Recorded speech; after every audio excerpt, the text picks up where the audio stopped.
Hello, my name is Steve Millwee. I'm the president of SecureTest, one of the largest background screening and investigative companies in the world today. Over the last 34 years, I've spent my career tracking some of the worst offenders known to mankind. Before starting my company 34 years ago, I was with the FBI and was the homicide detective in charge of unsolved murders with the Sheriff's Office in Tampa, Florida. The very first unsolved murder case that was assigned to me by then Major Walter Heidrich, who later became the Sheriff of Hillsborough County, was the July 4th murder, 1947, of Flemmie Berkens. Flemmie had been mutilated, but this was a fact not known to anyone. Now you're going to hear the story behind the death of Flemmie Berkens.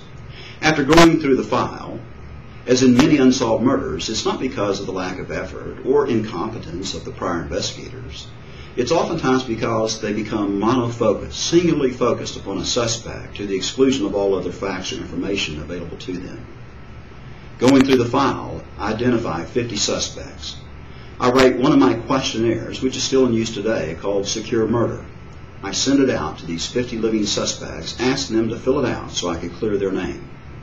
You might wonder, why would someone ever send back a questionnaire?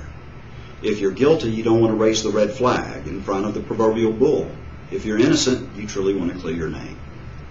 One of these questionnaires was sent to a person by the name of Jimmy Carnley, serving a life sentence for another murder totally unrelated to the murder I'm investigating of Flemmie Berkens. Jimmy fills out the questionnaire and sends it back. One of the questions was, how many times have you dreamt that you took the life of Flemmie Berkens? He answered 7 or more times. When asked, where were you at the exact moment Flemmie died, he said, southbound on State Road 39 from Plant City, Florida. I can't remember what I had for breakfast yesterday, much less what I was doing 27 years ago. I drive to Rayford, where he's serving life in prison. He waives his right, so we sit down and I begin to chat with him, and I tell him, Jimmy, you're a farm boy like me. I've been doing some background check on you, and you grew up in the strawberry farms in Plant City. I grew up on the farm in Oklahoma, a state where you can just be okay. And I drove here 4 hours today because I want to ask you just one question and only one question, and then I'll be on my way back. So we shoot the bull for about 22 minutes. At the 23-minute mark, finally I leaned forward and I said, Jimmy, would you like to hear the question that I drove 4 hours to ask you today? And he said, Steve, I've been wondering when you'd stop this bull crap and just ask me the question. I said, Jimmy, this is a serious question. I want to give you one more chance to back out. Either yes or no, you want to hear the question. He says, ask me the blankety-blank question. I said, Jimmy, how many times did you stab Flemmie that day? He looks up to the ceiling, and I said, what are you thinking about, Jimmy? Because if you didn't stab him, the answer was none, 0. I didn't do it. You're actually thinking about the number of times you stabbed Flemmie. And over the next 24 minutes, he proceeded to confess to this 27-year-old unsolved murder. Why? Because you ask questions of suspects. You get inside their head. You don't think outside the box. You think inside the box, because it's where the box of facts and evidence are going to lead you.